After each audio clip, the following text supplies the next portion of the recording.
अस्सलाम वालेकुम, नमस्कार, सत श्री अकाल एंड गुड इवनिंग। मैं हूं अर्ज़ काज़मी और आप देख रहे हैं पॉइंट ऑफ व्यू। हमारे साथ हैं जी ताहा सिद्दीकी, जो कि जर्नलिस्ट हैं और अक्सर हम ताहा को जो है वो ट्विटर पे काफ़ी एक्टिव देखते हैं और बहुत सी चीज़ें जो है बहुत अच्छे तरीके से ताहा जो है वो बता रहे होते हैं। और आई विश कि मैं भी वैसे ही बात कर सकूं। थैंक यू सो मच ताहा कि आज आप आए। Thank you. Thank you for having me also. बहुत शुक्रिया आपका, आपके वक्त का भी। Thank you. ताहा, क्या देख रहे हैं आप इस वक्त पाकिस्तान की जो हालत है, जो जिस तरह से गवर्नमेंट चल रही है, जिस तरह से कभी कहते हैं जी कोई ऑपरेशन लॉन्च किया जाएगा स्वात में, साथ साथ जर्नलिस्ट या मीडिया पर्संस जो हैं या एनालिस्ट जिन्हें भी कहिए कि जो कोई बात करने की कोशिश करता है उसको भी चुप कराने की पूरी तरह से कोशिश की जाती है, कभी लेटर के जरिए, कभी डरा धमका के, कभी कुछ और। क्या ये सब कुछ कर लेने से जो हकीकत है या जो पाकिस्तान में प्रॉब्लम्स हैं, क्या वो ठीक हो जाएंगी? डेफिनेटली नहीं। प्रॉब्लम्स तो बेसिकली इस वक्त जो जो पाकिस्तान का रवैया है वो तो, और काफी अरसे से वही रहा है कि वो जो मिसाल है शुतुरमुर्ग की आप अपना जमीन में अंदर सर डाल दें और उसके बाद आप समझें कि जी वो जो तूफान है वो चला जाएगा, तो वो नहीं जाता। इस वक्त पाकिस्तान में मतलब अगर बात की जाए हुकूमत की, तो जो जो गवर्नमेंट है इस वक्त, वो हम देख रहे हैं कि बहुत ही एक वीक किस्म की गवर्नमेंट इस वक्त नजर आ रही है। जिस तरीके से वो इंटरनेशनल साइड पे भी प्रेशर में है, इकोनॉमिकली भी प्रेशर में है। फिर उसकी इकोनॉमिक मैनेजमेंट के अलावा इस वक्त फिर जो हम देख रहे हैं कि अब इन्होंने एक टेरर ऑपरेशन जो स्टार्ट किया है, वॉर ऑन टेरर मिलिट्री ने, वो उसके हवाले से भी काफी क्रिटिसिज्म आया है, ऑपोजिशन है। तो इस वक्त पाकिस्तान में जो जो आई मीन शहबाज शरीफ की गवर्नमेंट है वो डेफिनेटली एक बहुत ही वीक किस्म की गवर्नमेंट है। और उसको मतलब अगेन उसकी वजह, वीक होने की वजह यह है कि पीछे उनके जो सेटअप है जनरल आसिम मुनीर का, जो कि फौज का जो सेटअप है जो कि उनको सपोर्ट कर रहा है, वो काफी इस वक्त टारगेट पे है, क्योंकि जब से ये इमरान खान वाला 2 साल 2.5 साल हो चुके हैं इस मामले को, वो चले चला जा रहा है और वो रुकने का नाम नहीं लेता। तो उसकी वजह से हम देख रहे हैं कि काफी प्रॉब्लम्स है। आई थिंक इस वक्त एक इमेज मैनेजमेंट की कोशिश की जा रही है, और इसी वजह से अगेन फिर हम देख रहे हैं कि मीडिया को बहुत रोकथाम की जा रही है। और मेरा अपना ख्याल है जो वॉरन ये जो इन्होंने नया ऑपरेशन अनाउंस किया है, इसकी भी बहुत ज्यादा एक मीडिया मैनेजमेंट वाली एस्पेक्ट है, क्योंकि फौज की इस वक्त इतनी जिस तरीके की रेपुटेशन हर्ट हुई हुई है 9 मई के बाद, जब से ये और इमरान खान के पूरे ये जो सोशल मीडिया पे आप देख लें, हर रोज आए दिन आजकल फौज के खिलाफ ट्रेंड चल रहे होते हैं। इन्होंने सोशल मीडिया बंद करने की कोशिश की हुई है, ट्विटर इतने अरसे से लोग वीपीएन के थ्रू इस्तेमाल कर रहे हैं, उसके अलावा फिर अब ये नया फायरवॉल लाने की कोशिश कर रहे हैं। तो ये इमेज मैनेजमेंट की एक कोशिश है, उसी में ये ऑपरेशन भी है कि जी हम ऑपरेशन कर रहे हैं और हम टेररिज्म के खिलाफ जा रहे हैं, ताकि लोगों को याद आए कि जी फौज की भी जरूरत है। लेकिन मेरा अपना पर्सनल ख्याल ये कि जब तक क्योंकि फौज का मसला ये है कि फौज इस वक्त और जो पाकिस्तान में जो इस्टेब्लिशमेंट है वो इस वक्त वो तमाम काम कर रही है जो उसको नहीं करने चाहिए। और जो गवर्नेंस है, जो हुकूमत है, उसके पास इस वक्त जो है इस वक्त एक तरीके से उनके पास आई वुड से कि पावर नहीं है 3-4 चीजों की। एक तो ना वो सिक्योरिटी पॉलिसी बना सकते हैं, ना वो इकोनॉमिक पॉलिसी गवर्नमेंट बना सकती है, ना वो फॉरेन पॉलिसी बना सकती है। और इन तमाम चीजों पे फौज ने अपना एक डोमिनेशन बिठाया हुआ है, उसकी वजह से एक इम्बैलेंस है। और वो इम्बैलेंस जो है वो इसी वजह से नजर आता है कि फिर हम देखते हैं कि लैक ऑफ गवर्नेंस या फेलियर ऑफ गवर्नेंस पाकिस्तान में इस वक्त पीक पर है, और चलता नजर आ रहा है और चले चले जा रहा है। और अब तो काफी प्रेशर भी है, क्योंकि आईएमएफ की तरफ से प्रेशर है। फिर अभी सुनने में ये भी आया है कि जो चाइना भी गए रिसेंटली गवर्नमेंट पाकिस्तान, जो Shehbaz Sharif and then general Asim Munir were there also. And then in the operation में भी अब इन्होंने मेंशन किया कि चाइनीज इंटरेस्ट को प्रोटेक्ट किया जाएगा, क्योंकि चाइनीज की तरफ से भी बहुत ज्यादा प्रेशर आया हुआ है कि जी आप करें। फिर अमेरिका में हमने देखा है कि अभी वो रेजोल्यूशन पास हुई है अमेरिका में कि पाकिस्तान में डेमोक्रेसी के प्रॉब्लम्स हैं और पाकिस्तान की डेमोक्रेसी जो है वो वैल्यूज को अपहोल्ड करना चाहिए। तो बहुत डिफरेंट फ्रंट्स पे पाकिस्तान इस वक्त बैटल कर रहा है, और उनकी जो पाकिस्तानी हुकूमत है या जो इस्टेब्लिशमेंट है, उसकी सिर्फ एक ही फायर फाइटिंग जो है वो ये है कि जी हम इमेज मैनेजमेंट कर लें, और वो कंट्रोल्ड इमेज मैनेजमेंट के जरिए वो करने की कोशिश करें, जो कि वो आई डोंट थिंक कि वो उसमें कामयाब हो पाएंगे। बिल्कुल ऐसा ही लग रहा है, लेकिन आपको क्या लगता है कि ये जो यूएस ने रिपोर्ट निकाली है डेमोक्रेसी के ऊपर, ऑब्वियसली इसके ऊपर आपको क्या लगता है कि पाकिस्तान में इसको कैसे लिया जाएगा, खास तौर पे पॉलिटिकल पार्टीज तो चलें, जो कहेंगी सो कहेंगी, लेकिन जो लोग चलाते हैं मुल्क वो तो असल में कोई और ही है। तो वो किस तरह से अब इसको मैनेज करेंगे? उनको इनकार तो नहीं कर सकते ये अमेरिका को। चले भारत ने कहा होता तो ये फौरन ही इनका जवाब आ गया होता कि नहीं ऐसे ही बोल रहे हैं, लेकिन अमेरिकन रिपोर्ट को ये किस तरह हैंडल करेंगे? आई थिंक पाकिस्तान कुछ अरसे से मतलब एक गेम खेल रहा है बिटवीन द यूएस और एंड चाइना। एक तरफ चाइना को बैलेंस करने की कोशिश कर रहा है, और यूएस की तरफ से भी जो ये प्रेशर आया है, ये भी ऐसा नहीं है कि एकदम से अमेरिका को जो है डेमोक्रेसी याद आ गई। अमेरिका के अपने भी मसाइल हैं। अमेरिका खुद बहुत सारी नॉन डेमोक्रेटिक कंट्रीज को सपोर्ट करता है, मिडिल ईस्ट के अंदर, अफ्रीका में, साउथ अमेरिका में, एटसेट्रा। लेकिन ये कि पाकिस्तान के ऊपर इस वक्त डेमोक्रेसी के बारे में बात की, तो एक आई थिंक इसमें बहुत एलिमेंट ये है कि जो पाकिस्तान इस वक्त पिछले 10-12 साल से, 15 साल से, और इवन मोर 9/11 के बाद से, जब 9/11 में तो काफी पार्टनरशिप थी, लेकिन उसके बाद जो वो पार्टनरशिप टूटी ओबामा के अंडर 2007-8 के तरह वक्त, जब जो है फंड्स के ऊपर काफी इश्यूज आना शुरू हुए कि जी ट्रांसपेरेंसी दें कि जो हमने इतना पैसा दिया अमेरिका ने वो कहाँ गया है। तो उसके बाद से जो है पाकिस्तान ने अपने आप को डिस्टेंस करने की कोशिश की है towards and pivoting towards China. जो चाइना हमेशा एक बैकग्राउंड में तो था ही, लेकिन अब बहुत पब्लिकली सामने नजर आना शुरू हुआ है पाकिस्तान की एक जियो स्ट्रेटेजिक पोजिशनिंग में कि चाइना से भी हमने बात करनी है। तो उसमें आई थिंक अमेरिका का जो प्रेशर है वो चाइना को भी की तरफ से वो इंडिकेशन है। और दूसरा आईएमएफ का भी एक प्रेशर है, जिसमें यह है कि आईएमएफ चाहती है कि जी चाइनीज जो लोन्स हैं, जो चाइनीज प्रोजेक्ट्स हैं, उनमें ट्रांसपेरेंसी आए, जो कि नहीं है बिल्कुल। इस वक्त किसी को नहीं पता कि सीपैक के जो लोन्स हैं उनके क्या टर्म्स एंड कंडीशंस हैं, और टर्म्स एंड कंडीशंस पाकिस्तान के फेवरेबल में हैं या नहीं है। और आईएमएफ को बार बार पाकिस्तान को जो आईएमएफ के पास जाना पड़ता है, और आईएमएफ का इन्फ्लुएंस, फिर अमेरिका का इन्फ्लुएंस वहां से भी आता है, अमेरिका आईएमएफ को भी इन्फ्लुएंस करता है। तो डेफिनेटली इस वक्त जो अमेरिका की ये जो ये स्टेटमेंट है, इस वजह से भी आई है कि वो चाइनीज जो इंटरेस्ट है उनको देख रहे हैं। लेकिन इसके साथ साथ पाकिस्तान जो आर्मी है ना, और मुझे ये बात याद है इसलिए कि हमारे एक वो होते थे, अभी भी खैर वो जनरल ही हैं, आसिफ गफूर, जब वो आईएसपीआर के चीफ थे, तो हम एक दफा उनसे मुलाकात हुई मेरी। उन्होंने हमें दफ्तर वो बुलाते थे, क्योंकि उनको वो जब उनकी तरफ से समन आता है तो आप मना तो कर नहीं सकते। तो खैर हमें जाना पड़ता था, तो मैं 1-2 दफा उनके पास दफ्तर गया, तो वहां पे आसिफ गफूर से इसी बात पे बात हो रही थी कि अमेरिका का के साथ जो रिलेशनशिप है। तो उन्होंने एक बड़ी इंटरेस्टिंग बात की थी, जो मुझे बड़ी आई थिंक, वैसे तो आईएसपीआर का काम नहीं है कि सच बताना, लेकिन उस बात में थोड़ी सच्चाई नजर आई। वो ये कि पाकिस्तान की जो इस वक्त इक्विपमेंट है, डिफेंस इक्विपमेंट है, वो काफी ज्यादा उसका इन्हिसार अमेरिका पर है। उसमें अगर आप जहाज ले लें पाकिस्तान के डिफेंस इक्विपमेंट के अंदर, आप इनका जो इंफ्रास्ट्रक्चर है, मिलिट्री इंफ्रास्ट्रक्चर है, उसमें इवन टू सम एक्सटेंट जो न्यूक्लियर सेफ्टी का इंफ्रास्ट्रक्चर है, वो सब अमेरिका की तरफ से इनको पिछले 50-60 साल, 70 साल से अमेरिका से आता जाए। तो अमेरिका की और उसके बाद आफ्टर सेल सर्विस होती है, जिसमें इनको पार्ट्स चाहिए, जिनमें इनको रिपेयर चाहिए, ये तमाम चीज़ों की। तो मुझे जनरल आसिफ गफूर ने कहा कि जी देखें, अमेरिका से तो हम इस तरह से ख़त्म तो नहीं कर सकते अब, लेकिन हमारे अपने इंटरेस्ट भी हैं, हम उनको देखेंगे। तो ये बात अब पाकिस्तान को ये देखना है कि ये बैलेंस कैसे वो चलाएँगे, लेकिन ये मुश्किल बैलेंस है, और आइंदा आने वाले दिनों में हम देखेंगे कि पाकिस्तान और ज़्यादा इस बैलेंस को नहीं रख पाएगा, और उसकी वजह से दोनों तरफ से प्रेशर आएगा, और अब वो फिर किस तरीके से उससे निपटते हैं, तो वो देखेंगे। लेकिन इस वक्त ये एक बहुत पाकिस्तान के लिए एक सिचुएशन है कि इनको आगे चल के चूज करना पड़ेगा कि क्या आपने चाइना वाले कैंप में जाना है या आपने अमेरिका वाले कैंप में जाना है। या ये चूज कर सकते हैं, इसलिए कि जाहिर है कि इन्हें चाइना की भी जरूरत रहती है, हर वक्त चाइना से भी कुछ ना कुछ मांगते रहते हैं, और आईएमएफ और वर्ल्ड बैंक की वजह से अमेरिका के आगे तो रहते ही हैं, इवन सऊदी अरेबिया के आगे भी सर झुका कर रखते हैं। तो क्या इंडिपेंडेंट फॉरेन पॉलिसी कभी हो सकती है पाकिस्तान की?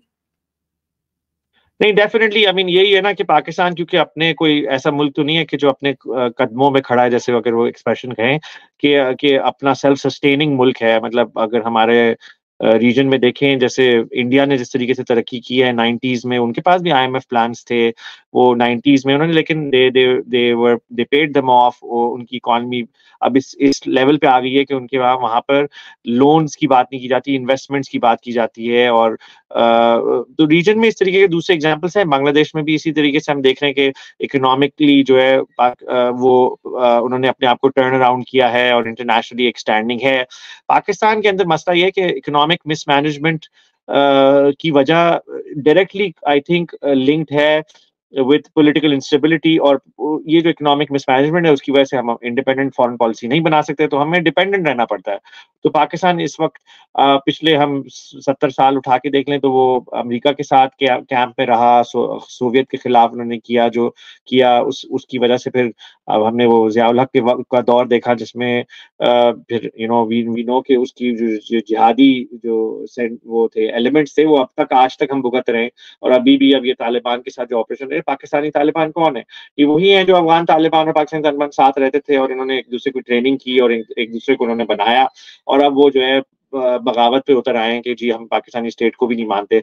पाकिस्तानी, मैं उस दिन यही किसी से बोल रहा था कि बैतुल्ला महसूद, हकीमुल्लाह बैतुल्ला महसूद जो था, जो पहला पाकिस्तानी तालिबान कमांडर था, जिसने बनाई 2007 में, उसके बारे में डॉन्स में स्टोरी है पेशावर कोर कमांडर की, जो पेशावर कोर कमांडर कह रहा है कि जी ये सोल्जर ऑफ पीस है और जी हम इसको इंडिया के खिलाफ इस्तेमाल करेंगे बैतुल्ला महसूद को। अगर आप गूगल करें तो ये इंटरनेट पे आपको डॉन की स्टोरी मिल जाएगी। तो ये इस तरीके इन्होंने जो ये मिलिटेंसी बनाई गई, उसके बाद फिर अब मिलिटेंसी को अब निपटाने की कोशिश कर रहे हैं, वो इसी वजह से हुई क्योंकि अमेरिका के साथ पार्टनरशिप की, सऊदी अरब के साथ पार्टनरशिप की, इंडिपेंडेंट पॉलिसी कोई नहीं थी, उन्होंने हमें इस्तेमाल किया और उसके बाद इस्तेमाल करने के बाद वो तो चले गए अपने अपने जगह पे। उसके बाद दोबारा आए 9/11 के बाद, दोबारा उन्होंने हमें इस्तेमाल किया और अब हम दोबारा देख रहे हैं कि हम उसकी चीजें भुगत रहे हैं। लेकिन होता क्या है कि ये जो इसकी वजह से जो डिपेंडेंस की वजह से जो फिर एड आती है, अब वो एड अगर वो ट्रिकल डाउन करे लोगों तक तो वो बात हो, लेकिन वो लोगों तक जाती नहीं है क्योंकि पूरा जो टॉप का जो एलीट है हमारा उसने कैप्चर किया हुआ है, और एलीट जो है वो करप्ट है। उसमें डेफिनेटली सिर्फ पॉलिटिकल क्लास की बात नहीं हो रही, उसमें आपकी रिलीजियस एलीट है, आपकी मिलिट्री एलीट है, ये सब तमाम पाकिस्तान की जो एलीट है उसने कैप्चर करके एक तरीके से जो तबका है, मेरे ख्याल से अगर कहें आप 1-2% का जो ऊपर ऊपर का तबका है, वो तमाम जो बाकी 98% पाकिस्तानी है वो सफर करते हैं उसकी वजह से। बिल्कुल ऐसा ही है, लेकिन हमारे पास कोई और चॉइस है क्या? और दूसरी तरफ ये कि हम ये भी देखते हैं कि हम सच सुनने को तैयार नहीं है।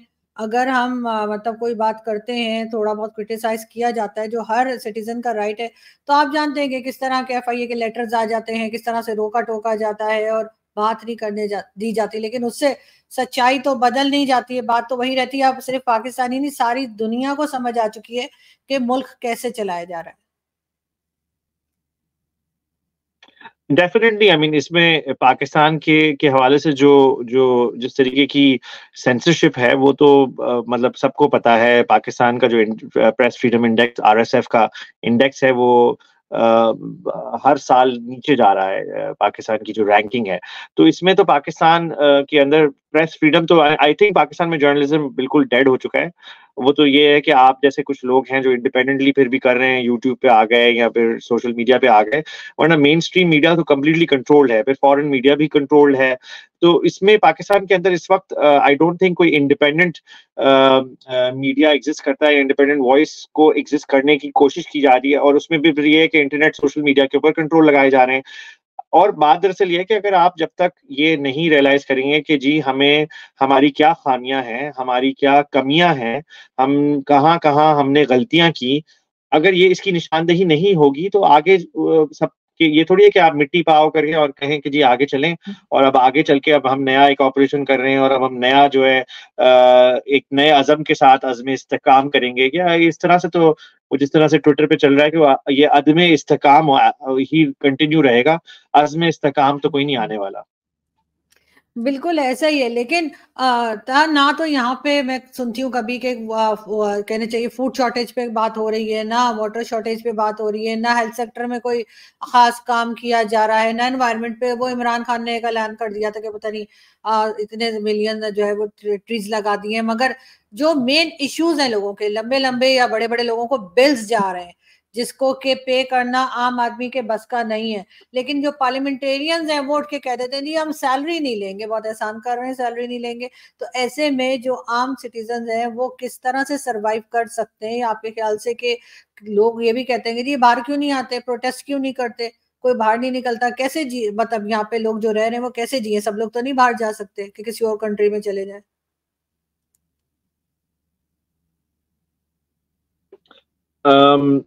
मेरा ख्याल है कि थोड़ा सा फ्रीज कर रहा है, बट आई थिंक आपको आवाज तो आ रही है ना मेरी? बिल्कुल। जी जी, मुझे आ रही है आपकी आवाज।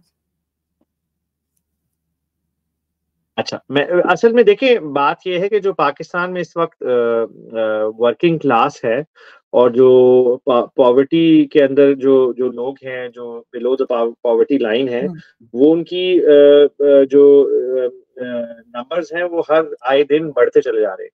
और इसमें बहुत लोगों ने पाकिस्तान मुल्क छोड़ना शुरू कर दिया है इस वक्त। एक मतलब हमेशा से हम देखते आए मैस एक्सोडस तो रहा है पाकिस्तान में, जो ब्रेन ड्रेन है कि पाकिस्तान में जो लोग हैं, पढ़े लिखे लोग हैं, जो क्वालिफाइड लोग हैं, वो पाकिस्तान में रहते हुए उनका सर्वाइवल बड़ा मुश्किल हो जाता है, तो वो वेस्ट की तरफ देखते हैं या मिडिल ईस्ट की तरफ देखते हैं। तो हमने देखा है कि पाकिस्तान का जो डायस्पोरा है वो इस वक्त इतना बड़ा इसीलिए है क्योंकि पाकिस्तान में उनके पास अपॉर्चुनिटीज नहीं है, और आए दिन हम देख रहे हैं कि लोग और से और बाहर निकलने के लिए कोशिश कर रहे हैं। तो इस वक्त लेकिन यही बात है कि सबके पास ये चांस नहीं है। और दूसरा ये कि प्रोटेस्ट क्यों नहीं करते, उसमें प्रोटेस्ट करने के अंदर असल में लोगों के पास जो आम आवाम है उनके पास तो इसका टाइम, इसकी एनर्जी इसमें सर्व करने के लिए वक्त नहीं होगा। नॉर्मली जो इस तरीके की जो तहरीकें चलती हैं वो चलती हैं मिडिल क्लास से या अपर क्लास से, क्योंकि वो चाहते हैं कि जी चेंज आए। और हमारे यहाँ जो अपर क्लास है वो बहुत कंफर्टेबल है, वो एक्सप्लॉयटेशन में इन्वॉल्व है, तो वो कहती है कि जी हम चेंज क्यों लेकर आए। और जो मिडिल क्लास है वो तो ऑलमोस्ट नॉन एग्जिस्टेंट है। जो गरीब है वो बेचारा दबे चला रहा है, उसके पास कोई और ये एक तरीके की आप मैं अगर देखें ना, जैसे हम पहले जो कॉलोनाइजेशन के दौर में रहते थे, तो जो अंग्रेज था वो हमें कॉलोनाइज करके हमें एक स्लेवरी के तौर पे हम यानी गुलाम थे। तो उस वक्त हम उनके गुलाम थे जो आम आवाम थी। अब जो है वो आजकल की जो पाकिस्तानी एलीट है, जिसमें फौज है, पॉलिटिकल एलीट है, एग्रीकल्चर एलीट है, रिलीजियस एलीट है, इनकी गुलाम है। तो मॉडल में सिर्फ जो लीडरशिप है वो चेंज हुई है, लेकिन जो लोग हैं वो बेचारे उसी तरीके से पिस रहे हैं। और आई डोंट थिंक कि हमें लोगों से एक्सपेक्टेशन करनी चाहिए। ये तो पॉलिटिकल क्लास को होना चाहिए ना, ये जो आजकल के जो भुट्टोज हैं या शरीफ्स हैं जो डायनेस्टिक पॉलिटिक्स में बैठे हुए हैं, या इमरान खान है जो कि अपनी एक पर्सनल अना के चक्कर में जो पावर है उसको उसको तो कोई डेमोक्रेसी से तो कोई लेना देना नहीं है उसका।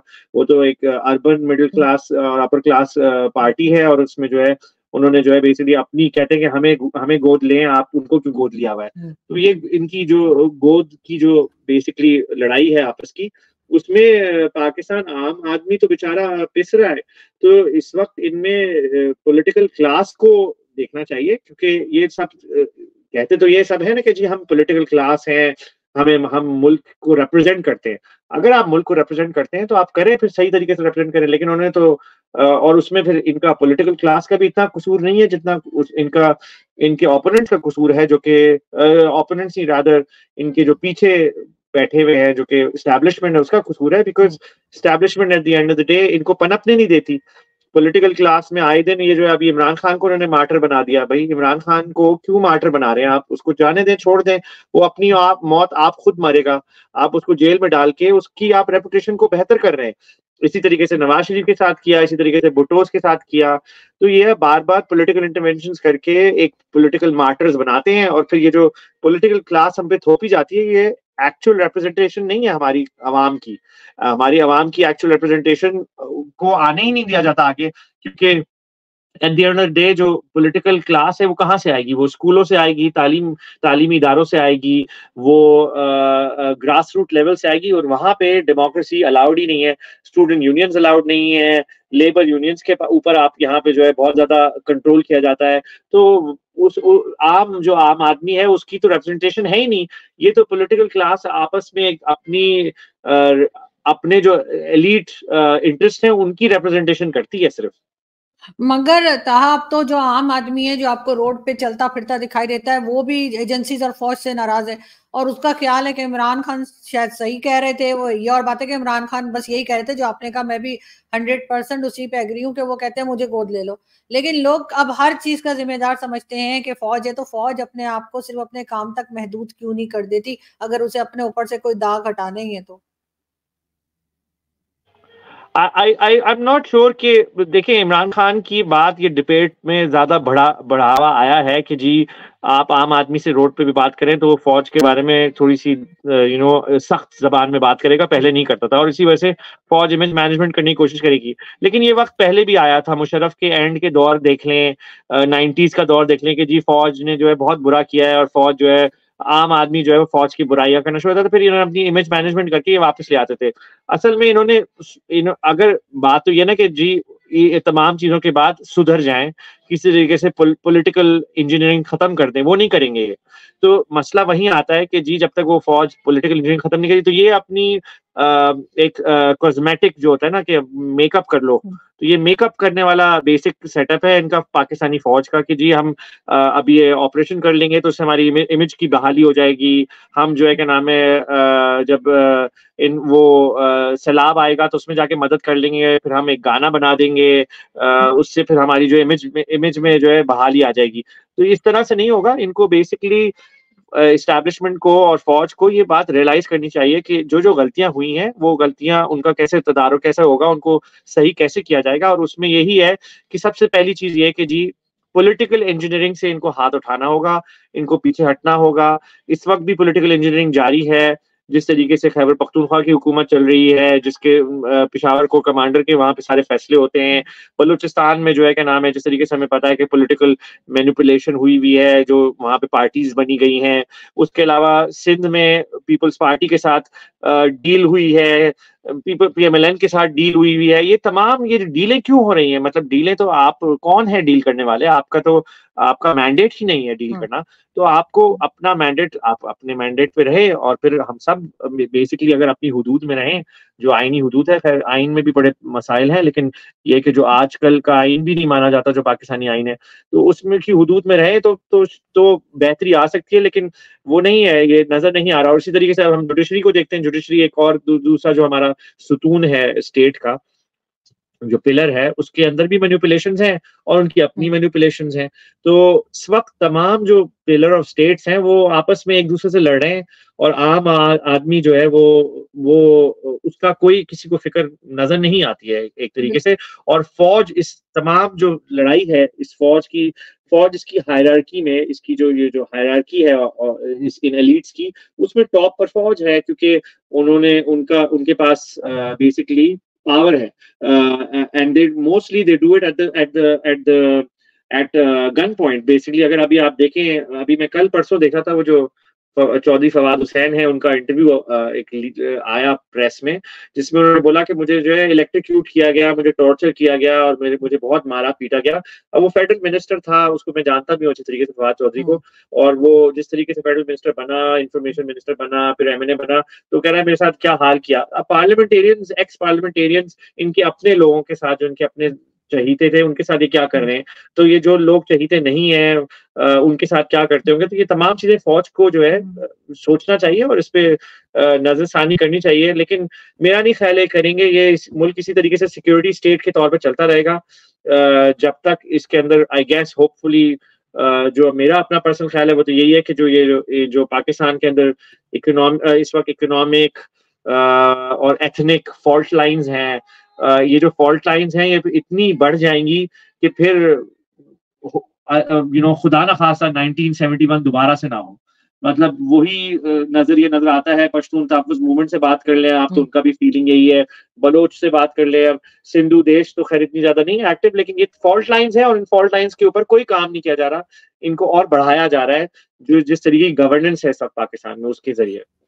बिल्कुल ऐसा ही है, हालात जो हैं वो खराब से खराबतर की तरफ ही जा रहे हैं। लेकिन देखते हैं कि ये किस तरह से मैनेज करते हैं, लेकिन करते हुए कोई दिखाई नहीं दे रहा, क्योंकि किसी को शायद इंटरेस्ट ही नहीं है, क्योंकि ना उनकी फैमिलीज इधर है, ना वो खुद इधर। दो दो पासपोर्ट्स हैं, तो सब कहीं ना कहीं निकल जाएंगे और यहाँ रह जाएंगे मेरे जैसे लोग। बहुत शुक्रिया था कि आज आपने ज्वाइन किया। Thank you so much.